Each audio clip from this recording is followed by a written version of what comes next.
Hello, welcome back to Studio 4. We have our friend Abi Levis, who is playing Cherubino in The Marriage of Figaro. She is joining us now to talk about this amazing event. Abi, thank you for being here. Thank you for having me. I am so excited to talk about this event, and we got a lot of fun stuff happening in the show later on, so stay with us. So first of all, tell us more about The Marriage of Figaro. Yes, The Marriage of Figaro is an opera by Mozart that was written in the late 1700s, and it's a really fascinating story. It's very complicated. There's a lot going on. It's an upstairs-downstairs situation, kind of like Downton Abbey, but funnier. Right. But it's a very human story, so there's something in it for everybody. If you've ever had problems in your marriage, there's something in this for you. If you ever had a hard day at work or an awkward situation at work, there's something in this for you. And if you've had if you've been a teenager or raised a teenager, you'll be able to connect with my character, Cherubino. That is awesome. And when is this going to happen? This will be happening tomorrow evening, October 4th. Yes. Yes. At the Globe Theater in Amarillo. Okay, awesome. That's going to be very exciting. So what has your experience been like performing in the role of Cherubino?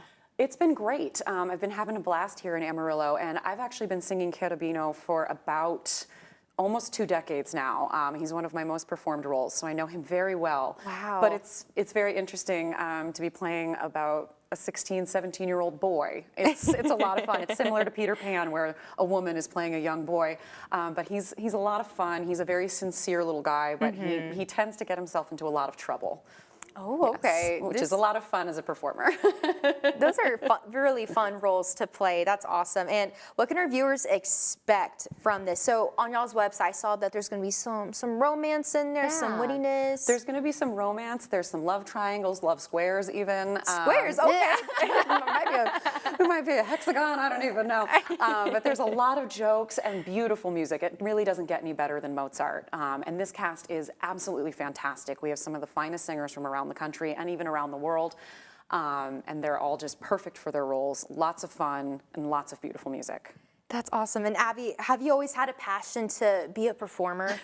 I have. I was definitely that little kid that would not shut up. So I started out singing very young with my family. I used to sing country music at the state fair back home in Maine, where I'm from originally.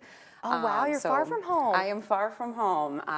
But yes, I've always been really into performing and really into singing. And so you've been doing this since you were a little kid. So when did you get into like opera?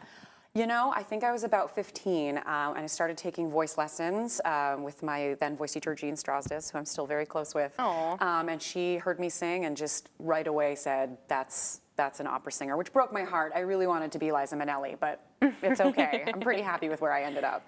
That is so cool. And where can our viewers go to, get more information about the Amarillo Opera and also about tickets for this performance? AmarilloOpera.org is where you can find all of the information, and they are also active on Instagram if you want to see some of the fun we've been having and getting up to in rehearsal. And this is your season opener, correct? I believe so, yes. Oh, that is exciting. What a way to start. Well, y'all don't go anywhere, because we will be right back, and Abi is going to give us a sneak peek after the break, so keep it here.